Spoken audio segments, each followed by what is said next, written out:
Okay, so now we are going to start a mock interview for our student Deepak Kumar for NDMC. So Deepak, first of all, you tell us your BTech branch. Sir, I have been graduated in electrical engineering from Rajshri Engineering College, Bijnor in 2019. Okay, and are you going through GATE score? Yes, sir. Okay, so what was your GATE score? I applied under the. My GATE score was 460. 460 in electrical engineering. Yes, sir. Which year? Yes, 2019? 2021. अच्छा 21 वाला score है आपका. Yes, sir. उसकी basis पे आपको interview call आया है. Okay. Yes, sir. जिस कंपनी से इंटरव्यू कॉल आया है उसके बारे में बताएंगे, किस कंपनी से आया है? एनडीएमसी कोई और है? Sir, it's NMDC, National Mineral Development Corporation. Very good. NMDC. Yes, sir. Sir, NMDC, National Mineral Development Corporation, is an mineral producer company. It comes under Ministry of Steel, Government of India. It is mainly involved in the exploration of iron ore, bauxite, dolomite, and various other minerals. Okay. Okay, so now you just start with your brief introduction. So, my name is Deepak Kumar. I belong to Pandit Deen Dayal Upadhyaya Nagar, Uttar Pradesh, which was formerly known as Mughal Sarai. We are 4 brothers, including me. My father is a government servant, and my mother is a homemaker. My hobbies include I like to jog and run, and thus I like to keep myself fit. And my interest is in listening शेरो शायरी. शेरो शायरी. Yes, sir. कौन से मशहूर शायर हैं आपके favourite? Sir Faiz Ahmad Faiz साहब. कोई शेर याद है उनका आपको?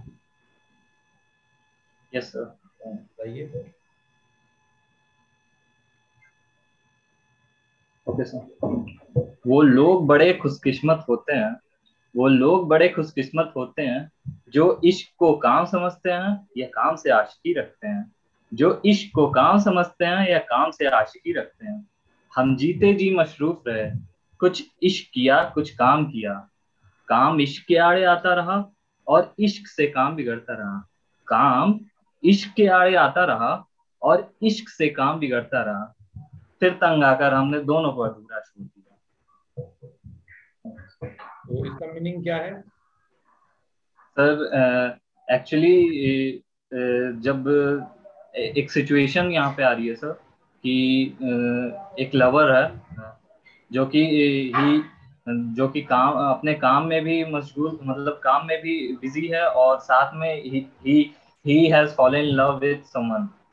तो सर ऐसा हो रहा है कि दोनों के बीच प्यार और काम के बीच वो बैलेंस नहीं बना पा रहा है और अंत में उसने दोनों को अधूरा छोड़ दिया. तो ये आपका एक्सपीरियंस तो नहीं है पर्सनल होया था? No sir. Okay. And your father is a government servant in which department? Sir he is in Indian Railways. Indian Railway. Yes sir. तो इंडियन रेलवे के बारे में तो आपको काफी इंफॉर्मेशन रही होगी? Yes sir, I have little bit knowledge. Okay, so who is Railway Minister of India? Sir, Mr. Ashwini Vaishnaw. Okay. Do you know anything about him? Yes, sir. He has done BTech MTech from IIT Kanpur, and he has done MBA from Wharton University, and he is also he was also an IAS officer. And he has worked for many other companies also. And right now, recently, he has been appointed as the Indian Railways Minister. Okay. So, any inspiration from him are you getting? Yes, sir. Being from an engineering background, I surely he has inspired me also. ही मतलब graduation के बाद sir उन्होंने इतने सारे काम किए in various fields, in various departments, and how efficiently he has done. Even his whole educational background is on the very bright side. So he inspires me to do work hard, and if you have dreamt something, you will finally going to achieve that. Okay अच्छा ये क्या कहीं से ये member of parliament भी हैं? Sir, I don't know. No idea. Okay. Okay, what is your career objective?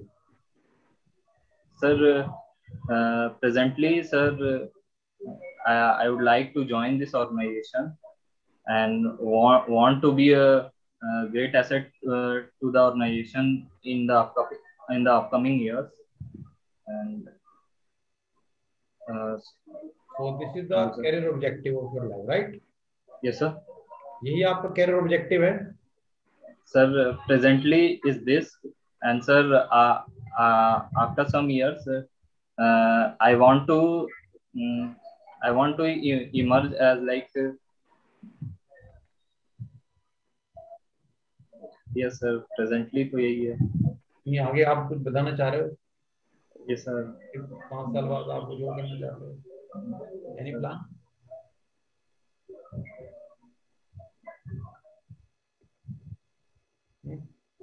Sir, yes, I have, but I am disclose finding it difficult to express. नहीं, आप अपने सिंपल लैंग्वेज में simple words में समझा सकते हो हमें.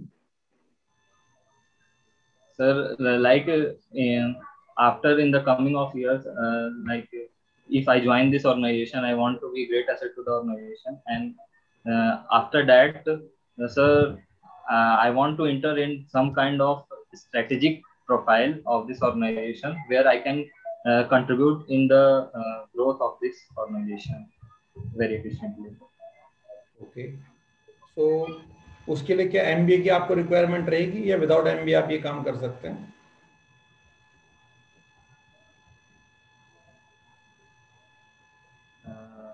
Sir, that decision will be entirely on the organization. Right now, honestly speaking, I don't know. But sir, whatever be the requirement of the organization will be, I will try to fulfill it and try to give my 100%. आप select नहीं हो पाते यहाँ पे, तब आपका career objective change हो जाएगा? No, sir. I will if for God's sake I will not be selected. I will again try to appear for NLDC. अच्छा, ऐसा क्यों कि the next year ट्राई करेंगे आप? किसी और PSU में नहीं जाने का मन है आपका? सर ऑब्वियसली सर किसी भी PSU में जाने के लिए सर like गेट एग्जाम के लिए अपियर होना पड़ेगा. I will again prepare for GATE exam. अच्छा, और इंडियन रेलवे में जाने का कोई मन नहीं है आपका? Sir actually sir Indian railway sir actually ESC के थ्रू वैकेंसीज निकालती थी, बट प्रेजेंटली सर ESC के थ्रू कोई सीट्स नहीं है, and also sir there is no news about IRMS, so I think I am not going to get Indian railway. अच्छा, आपने BTech आपने इलेक्ट्रिकल ब्रांच में किया है ना? Yes sir. तो ये इलेक्ट्रिकल ब्रांच क्यों चूज किया आपने? Sir actually sir what happened मतलब since my childhood days, sir, I have seen my father working in Indian Railways, and Mughalsarai is also such an area where a lot of railway staffs are working. So basically speaking, the whole childhood and even the youth was like moving around or living around railway wagons, high tension wires. So and also my father was in Indian Railways, so I got matlab sir a little bit attached, and even like sir कि interest आ गया sir electrical engineering, so okay. अच्छा, आपकी personality में आपको क्या क्या positive points दिखते हैं और क्या क्या नेगेटिव पॉइंट्स दिखते हैं जो आपने एनालाइज किए हों अभी तक?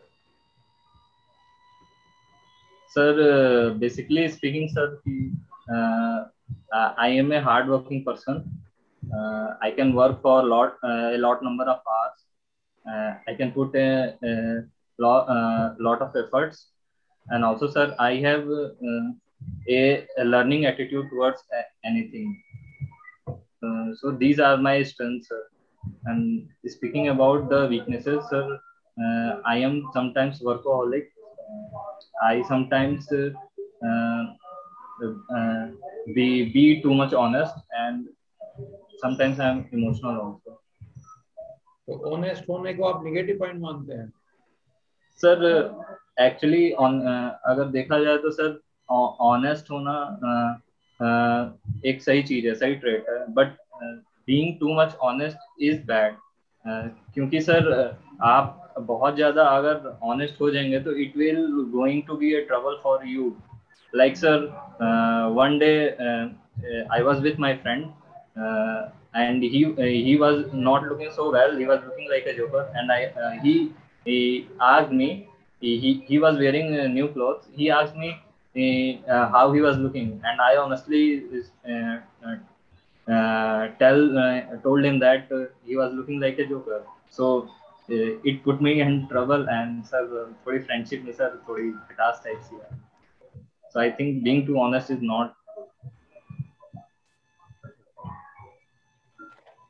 अच्छा, ये बताइए कि जो ट्रांसफार्मर, आप इलेक्ट्रिकल इंजीनियर हैं, ट्रांसफार्मर में लोडिंग की रिक्वायरमेंट क्यों होती है?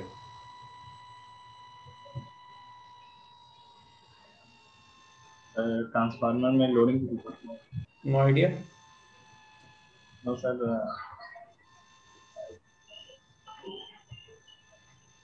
No sir. Okay, no issue. So Kailash sir, you can continue now. Okay, Deepak. Yes sir. Hello. Deepak. So you are going for NMDC, right? Yes sir. So any idea about material management? What do you understand by material management? Yes sir. Okay, define. Sir, actually, if I define material management, it is a core supply chain function which involves various supply chain planning and supply chain executing capabilities. Actually, it is a capability that a firm requires to estimate out the total material requirements by the organization. Now, do you have any idea about piezoelectric material? Yes, sir. Can you give me some 4 to 5 examples? Sir, if we talk about piezoelectric materials, these are the materials. If we apply a electric field, then there is some mechanical change in them. And if we apply a magnetic field, there is a? No, sir. If we apply an electric field, there is some mechanical change, like deformation or something else. And कोई example बता सकते हो जहाँ पे ये happen होता है? Sir, I can give some examples of materials. हाँ दीजिए. Sir, barium titanate. Sir,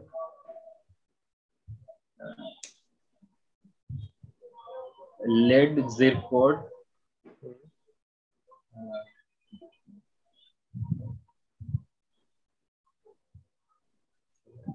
Tourmaline. आप इलेक्ट्रिकल इंजीनियरिंग के स्टूडेंट हो यार, you must be having idea of this thing.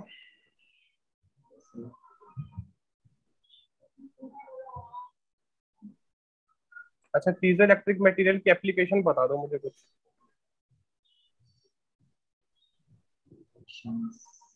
है कुछ applications?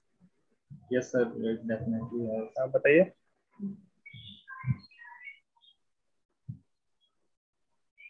Sir, sorry, sir, I can't remember. हाँ जी, I can't remember at the moment.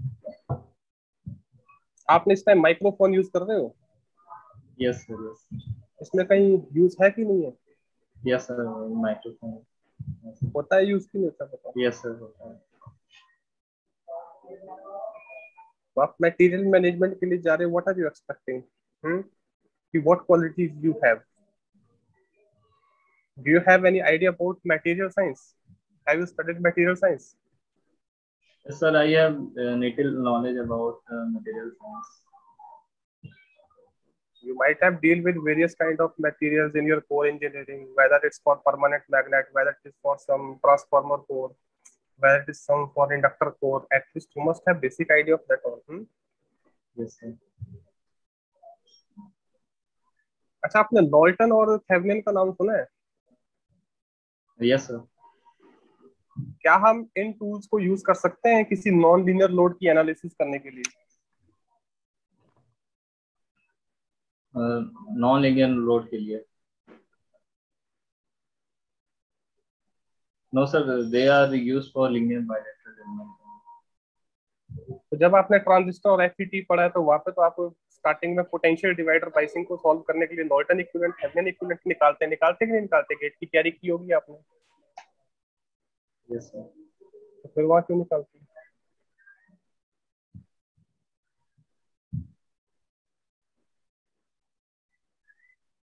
Don't know. I think, sir, process use करते हैं. तो मैंने भी तो प्रोसेस ही पूछा था, मैंने क्या पूछा था?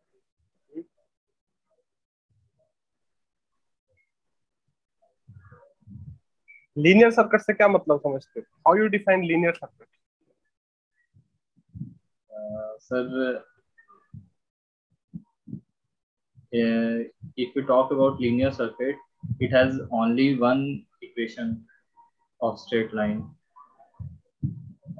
have only one equation of straight line. Yes, sir. Which is passing through the origin. क्या मतलब इसका? चलो मैथमेटिकली बता दिया, अगर मेरे को इनपुट आउटपुट में रिलेट करना है तो कैसे इसका एक्सप्लेन करिए थोड़ा सा। सर, अगर सर हम जैसे करंट रिवर्स करते हैं तो सर जो हमारा इम्पिडेंस आना चाहिए वो दोनों कंडीशन में सेम आना चाहिए. अच्छा, वो लीनियर होता है कि यूनिलेटरल बाइलेटरल में जा रहे हो? सर ओनली वन इक्वेशंस होनी चाहिए sir, passing through the origin.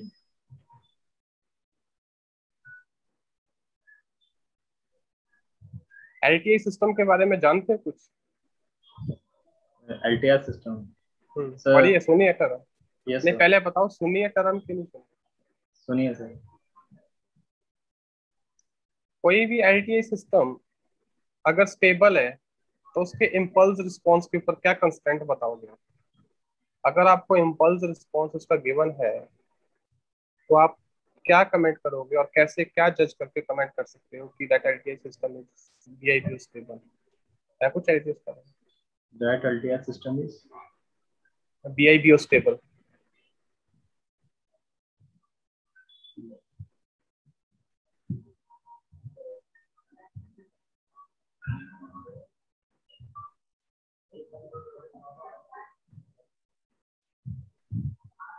Sir if we apply, मतलब सर बाउंडेड इनपुट अप्लाई करने पे बाउंडेड आउटपुट आने चाहिए.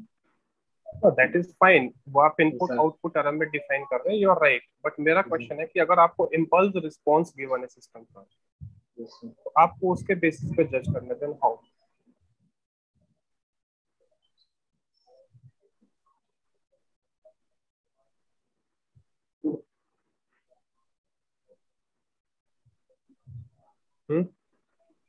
Sir no. देखो दीपक, मैं थोड़ा सा रिव्यू दे देता हूँ जो मैंने आपसे पूछा, then next mentor will continue with you, ठीक है? एक तो देखो, जब आप अपने इंट्रोडक्शन कर रहे हो उस लैंग्वेज में स्टार्ट करो जिस लैंग्वेज में आप कंफर्टेबल हो, ठीक है? क्योंकि इंटरव्यू का सबसे पहला रूल होता है, the very first rule is you should be comfortable. ऐसा नहीं कि आपको कोई चीज आती है बट उसको बताने के लिए भी आपको सोचना पड़ रहा है कि कौन से वर्ड यूज करें. जैसे आप टेल, टोल्ड, उस टाइम सोच रहे थे चीजों को, इतना टाइम नहीं आपको मिलता, ठीक है? तो don't take this thing personally, but genuine suggestion है, ठीक है? और थोड़ा सा अपना माइंडसेट पॉजिटिव रखो और एनर्जेटिक रहो, थोड़े से एनर्जेटिक, बॉडी लैंग्वेज भी एनर्जेटिक दिखना चाहिए, because this is a virtual interview. वहाँ वर्चुअल है आपका, फिजिकल है, कैसा इंटरव्यू कैसा है? I think sir physical.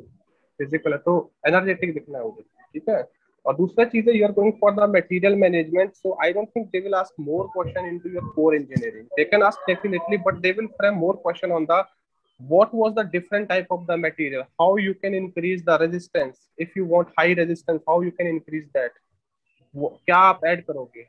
Alloy के बारे में पूछ सकते हैं आपको, ठीक है, मिनरल के बारे में पूछ सकते हैं आपको, इनका क्या कॉम्पोजिशन होता है, कॉम्पोजिशन में अगर अलग अलग फैक्टर आप बता रहे हैं तो उसका क्या क्या रोल होता है, कौन सा क्वालिटी को इम्प्रूव करता है वो। एटलीस्ट पीजो इलेक्ट्रिक के 2-3 एग्जांपल आपने ठीक बताया, उसके एग्जांपल याद रखो। एक क्वार्ट्ज क्रिस्टल आता है, उसका इक्विवेलेंट इलेक्ट्रिकल सर्किट क्या होता है, बहुत कॉमन क्वेश्चन है वो मटेरियल साइंस में।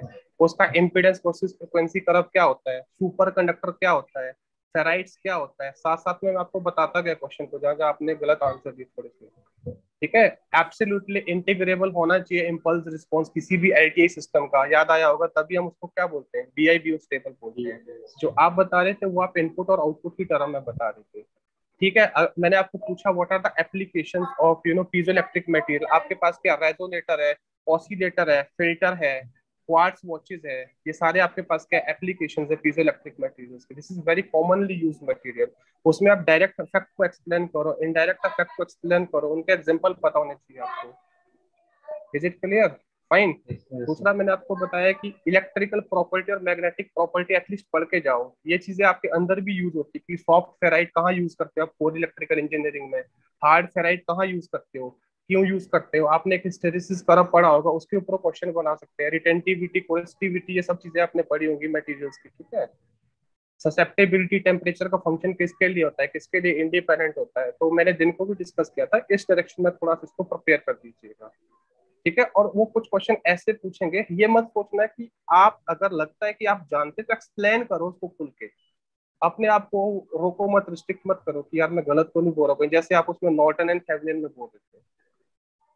आप सर्किट को 2 पार्ट में डिवाइड कर दो ना, नॉन लीनियर वाले को लोड ले लीजिएगा और बाकी सर्किट में नॉर्टन थेवेनिन इक्विवेलेंट करके एनालिसिस कर दीजिएगा, जो आप यूजुअली करते हैं। मैंने तो जस्ट आपको ऐसे कंफ्यूज करने के लिए क्वेश्चन बनाए थे, सिंपल क्वेश्चन था, राइट। और जब आप लीनियर सर्किट की बात करें, आप सिंपल बोलो sir, whether we define for linear system और linear circuit, it should satisfy 2 property, one is proportionality, second is superposition. Proportionality को आप होमोजेनिटी भी बोलते हैं, सुपरपोजिशन समटाइम एडिटिविटी यूज है, राइट। तो थोड़ा सा कॉन्फिडेंस रखना इन चीजों में, ठीक है, व्हाइल स्पीकिंग दीस थिंग्स। और जितना टाइम है, एक बार देखो मटेरियल साइंस छोटी सी बुकलेट आती है, छोटे से नोट्स होते हैं, एटलीस्ट उनको गो थ्रू कर दीजिएगा। डाइलेक्ट्रिक स्ट्रेंथ क्या होता है, डाइलेक्ट्रिक कांस्टेंट क्या होता है, इनका क्या इंपॉर्टेंस है, जानबूझ के कई बार वो रेंज पूछ लेते हैं कितनी होती है इसके लिए रेंज, तो थोड़े बहुत जो कॉमन मटेरियल है उनकी रेंज याद रख लो, क्योंकि वो जज करना चाहते हैं कि कितना बोलते हैं, 1000 बोलते हैं, 500 बोलते हैं, 2 बोलते हैं, 3 बोलते हैं, वहीं से पता लग जाता है इसको कितना आइडिया उसके बारे में, ठीक है। तो they are not waiting there for exact answer, right. तो इन चीजों का ध्यान रखना है, ठीक है। यस। ठीक है Deepak, next mentor will continue with you. Okay sir. Good evening Deepak. Good evening ma'am. So Mohammad Faiz is your favorite poet, right? Yes ma'am. 2019 में आईआईटी कानपुर में एक बहुत बड़ा कंट्रोवर्सी हुआ था मोहम्मद फैज के एक पोएट्री पे। इससे रिलेटेड कोई इन्फॉर्मेशन है आपके पास, कुछ बता सकते हैं? No sir, no ma'am, no idea. No idea. ये तो बहुत बड़ा कंट्रोवर्सी हुआ था, देन आईआईटी कानपुर में एक पैनल बनाया गया था उसके ऊपर। एक्चुअली कोई आइडिया नहीं है? नो मैम, वो पोएट्री याद नहीं आ रही मेरे को, जिस वो जो बोलने नहीं, वाले पोएट्री याद नहीं है, वो इंस्टेंस के बारे में कुछ बताइए, उस इंस्टेंस के बारे में कुछ बता सकते हैं? नो मैम, जो भी इंसिडेंस हुआ था, नो आइडिया। तो ये इंटरव्यू के पहले तो नहीं आपके फेवरेट हुए हैं? नो मैम, थे बट इतना डीप मैंने उनके बारे में नहीं पढ़ा। अच्छा अच्छा, ठीक है चलो। Define the active and reactive power.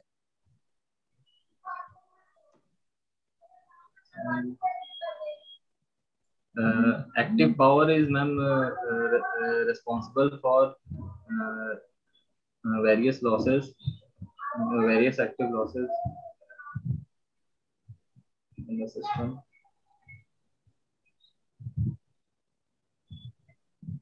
So, ma'am, without active power, there is no existence of reactive power. And if we talk about reactive power, it is ma'am, ये equivalent है ma'am. It is actually ma'am imaginary power.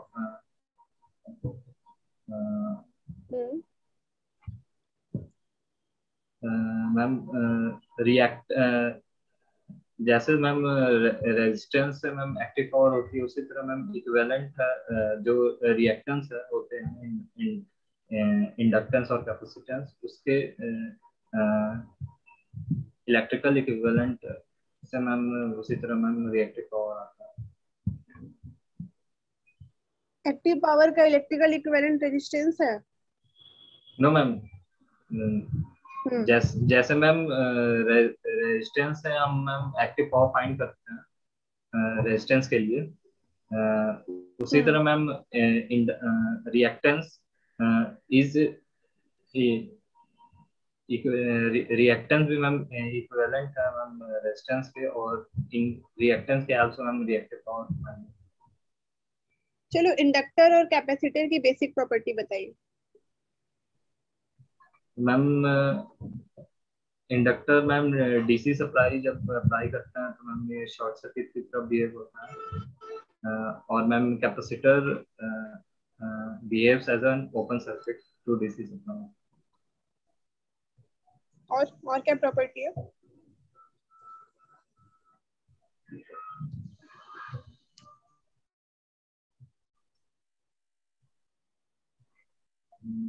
Ma'am inductor ma'am lagging power ma'am absorb करता है, and ma'am capacitor lagging power deliver करता है। Okay, so sorry ma'am, capacitor leading power deliver करता है और lagging power absorb करता है। अच्छा, कैपेसिटर लीडिंग पावर डिलीवर करता है और इंडक्टर लैगिंग पावर डिलीवर करता है।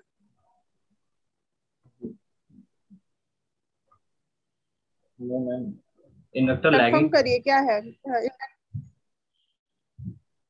Inductor ma'am lagging power absorb करता है और लीडिंग पावर डिलीवर करता है, और मैम कैपेसिटर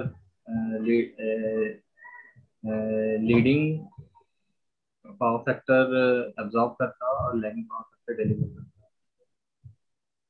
ठीक, और कोई प्रॉपर्टी इसके अलावा?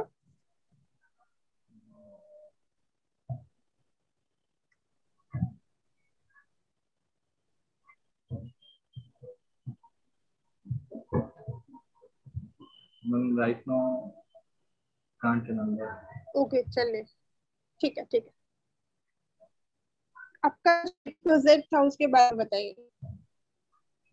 Ma'am my project was on load based automatic switching star delta of induction motor drive. Ma'am actually हमारे प्रोजेक्ट हेलो बताइए बताइए। Yes yes, go ahead.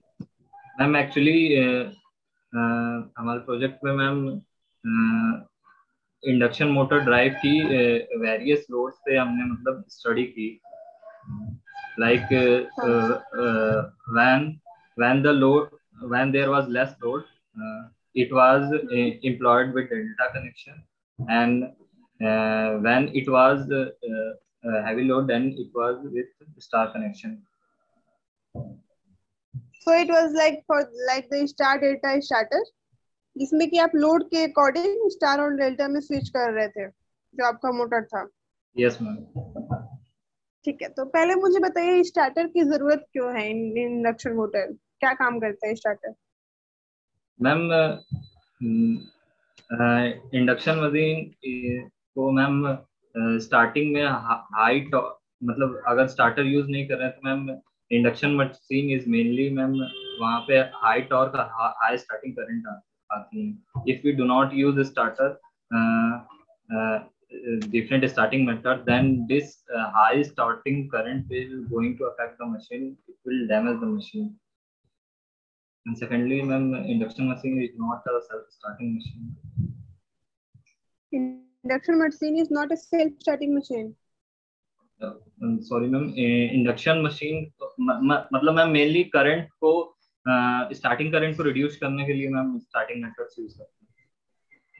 ठीक है, सेल्फ स्टार्टेड मशीन है या नहीं है induction motor? No ma'am, it's not a it is a self starting machine. It is और it's not? It is self starting machine. Yes ma'am. चाहे हम 3 phase की बात करें या सिंगल फेज की बात करें? No ma'am, only 3 phase is self starting, single phase not. तो सिंगल फेज को स्टार्ट कैसे करते हैं? Ma'am, it is employed with two windings. One is auxiliary winding and the main winding. What happens is that first auxiliary winding is employed here, and after some time when the motor starts to run, it is cut out with the centrifugal switch, and the main winding comes into roll. अच्छा, इसका reason क्यों है, क्या है कि ये self started नहीं होता है? Ma'am actually ma'am single phase machine induction machine में मैम पल्सेटिंग टॉर्क प्रोड्यूस होता है, जो कि मैम बैकवर्ड और फॉरवर्ड दोनों में equal ma'am equal in magnitude होता है. सो मैम जो टॉर्क प्रोड्यूस होता है मैम वो इक्वली होता है फॉरवर्ड और बैकवर्ड में. सो मैम मशीन खुद से स्टार्ट नहीं होती. ठीक है, ओके. तो जो बाइंडिंग हम ऐड करते हैं वो उसमें ऐसा क्या खासियत होता है जिससे कि आपका मोटर स्टार्ट हो जाता है? क्या काम करता है वो? मैम जो वाइंडिंग होती है मैम वो actually helps in the way कि मैम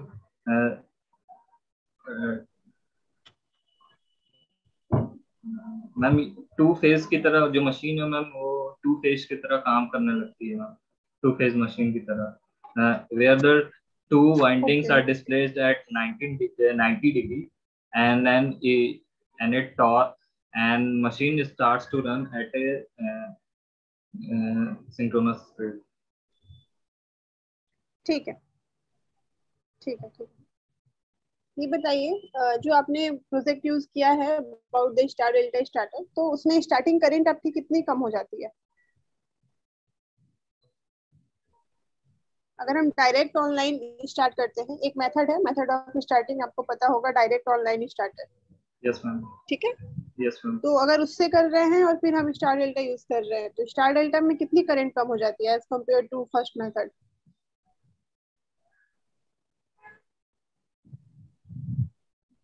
आई थिंक मैम जो डायरेक्ट ऑनलाइन स्टार्टिंग मेथड है ma'am, that is employed for fractional kilowatt motors. They are not employed for very heavy motors. If I talk about star delta starter, then I think around 6 to 7 times the current gets reduced. 6 to 7 times? Yes ma'am. अच्छा, ठीक है. Star delta connection आप draw कर सकते हैं. 3 winding है हमारे पास, उसको स्टार में कनेक्ट कीजिए और फिर डेल्टा में कनेक्ट कीजिए. ड्रॉ कीजिए. Star delta connection. आपका तो प्रोजेक्ट है ना स्टार डेल्टा, तो आपने तो वाइंडिंग कनेक्शन किया होगा. Yes ma'am.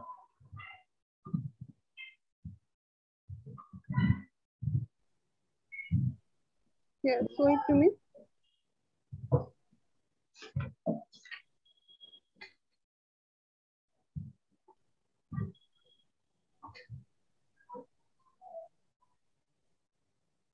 ठीक है. नॉर्मल अगर हमारा स्टार डेल्टा है तो उसका करंट और वोल्टेज का रिलेशन बताइए in both star and delta. Star में वोल्टेज, लाइन वोल्टेज और फेज वोल्टेज और लाइन करंट और लाइन वोल्टेज में क्या कैसे रिलेशन होता है? Ma'am in star, line voltage and line current, line voltage and phase voltage, line current and phase current are same, and line voltage is √3 times phase voltage in a star, and in delta line voltage and phase voltage are same, and line current is √3 times phase current.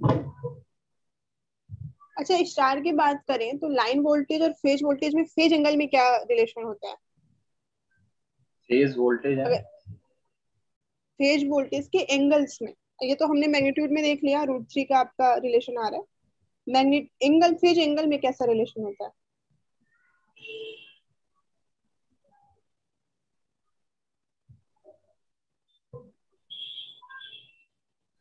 Ma'am in ma'am जो voltage होती है वो ma'am 30 degree lead करती है इन star connection. कौन सी voltage? Line voltage lead करती है कि phase voltage? Line voltage lead करती है फेज वोल्टेज से। ठीक, okay Deepak, so let me give you a feedback, ठीक है?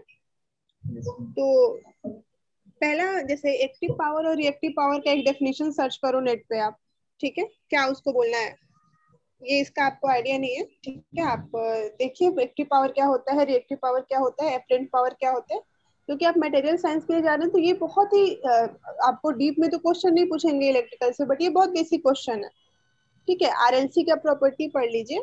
एल और सी में मेन प्रॉपर्टी, जैसे आपने मिस किया कि इंडक्टर जो है वो सडन चेंज ऑफ करंट को अलाउ नहीं करता है, ठीक है? और कैपेसिटर जो है सडन चेंज ऑफ वोल्टेज को अलाउ नहीं करता है, बाकी तो ठीक है। बाकी आप वोल्टेज करंट का भी रिलेशन बता सकते थे, किसमें करंट लीड करता है, किसमें करंट लैग करता है, कितना डिग्री लीड करता है।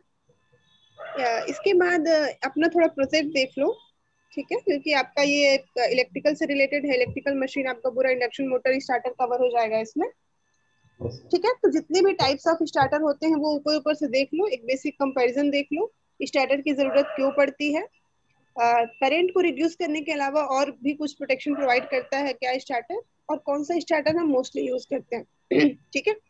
अच्छा, लाइन का जो आपकी डायरेक्ट और लाइन के कंपैरिजन में जो आपकी करंट रिड्यूस होती है वो 1/√3 टाइम्स होती है, ठीक है? ये ध्यान रखिएगा, ठीक है? बाकी तो ठीक है। जो भी बेसिक, थोड़ा बेसिक इलेक्ट्रिकल आप एक बार और रिवाइज कर लो, ठीक है? गो थ्रू कर लो आप। और जैसा आपका एक प्रोजेक्ट का था, ये सारी हॉबी का था, तो एक कंट्रोवर्सी होती है इन 2019 कि एक पोएट था मोहम्मद फैज का, उसमें पोएट्री था, उसमें उसको बताया गया था कि ये एंटी हिंदू है, ठीक है? तो उसके बारे में भी देख लो, बहुत ज्यादा इशू हुआ था। मे बी अगर आप बता रहे हो आपका फेवरेट पोएट है तो आपसे क्वेश्चन वहां से पूछे जा सकते हैं, ठीक है? बाकी तो कैलाश सर ने मटेरियल साइंस के बारे में जो, तो मेन आपको मटेरियल साइंस पे ही फोकस करना है, ठीक है? बाकी बेसिक इलेक्ट्रिकल आप देख लीजिए, ठीक है? Okay, so Deepak, okay, thank you, this all from my side. Yes sir. Deepak देखो, टेक्निकल मैंने एक क्वेश्चन आपसे पूछा था, ट्रांसफार्मर में लोडिंग की रिक्वायरमेंट क्या होती है, ठीक है? विदाउट लोड ट्रांसफार्मर क्या करेगा? केवल वोल्टेज को तो ट्रांसफर करेगा ना, पावर ट्रांसफर तो तभी होगी जब लोड होगा। यस, पावर ट्रांसफर करने के लिए लोडिंग की रिक्वायरमेंट होती है, समझे? उसके बाद आपसे जो क्वेश्चन पूछे गए हैं, तो ठीक है, कई जगह आपने अच्छा आंसर किया, बट कई जगह आप थोड़ा घबरा गए, और ये मॉक इंटरव्यू इसलिए होता है कि आपको एक मतलब प्रैक्टिस हो जाए एक तरीके की। क्वेश्चंस तो वहाँ पे जो भी उस सिचुएशन में अराइज होंगे वो डिफरेंट होंगे उनके हिसाब से, ठीक है? कुछ भी हो सकता है, बट आपको कैसे रेस्पॉन्ड करना है तो हमेशा ध्यान रखो। कई बार आप कंफ्यूज हो सकते हो, आपको दिमाग में नहीं आएगा, मतलब घबराने की जरूरत नहीं है, बस आपको अपना कॉन्फिडेंस लूज नहीं करना। जैसे एक बार को बीच में आपने वो वैसा बिहेव करना स्टार्ट कर दिया था कि आप बस इंटरव्यू छोड़ दें, अभी खत्म हो जाए, तो आपको बिल्कुल मतलब वही तो चीजें उनको चेक करनी है, आपको एनालाइज करेंगे वो, ठीक है? आपको कुछ आती हैं चीजें, कुछ नहीं आती हैं, परफेक्ट तो हर एक इंसान नहीं हो सकता ना सारी चीज आंसर करे, बट आपको आराम के साथ में क्वेश्चन सुनने हैं, उनको सोच के जो आपको सही आंसर लगता है वो आंसर देना है, ठीक है। और बट अगर कहीं पे कंफ्यूज होते हो, अटकते हो, नहीं आंसर आता है तो सॉरी सर बोल सकते हो, बट घबराने की जरूरत नहीं है, मतलब कि बस कहाँ फंस गया मैं, अब क्या होगा मेरा, या कुछ भी ऐसी निगेटिव चीज माइंड में इंटरव्यू में नहीं लानी है। कॉन्फिडेंट होके बैठना है वहाँ पे आपको, जितनी भी ड्यूरेशन में आपका इंटरव्यू चलेगा, ठीक है। अपनी मतलब कि प्रेजेंटेशन को अच्छे तरीके से वहाँ पे रखना है, स्माइली फेस के साथ में आराम से कॉन्फिडेंट होके बैठना है, यही मेन चीज़ है वहाँ पे, वही देखना होता है हमें।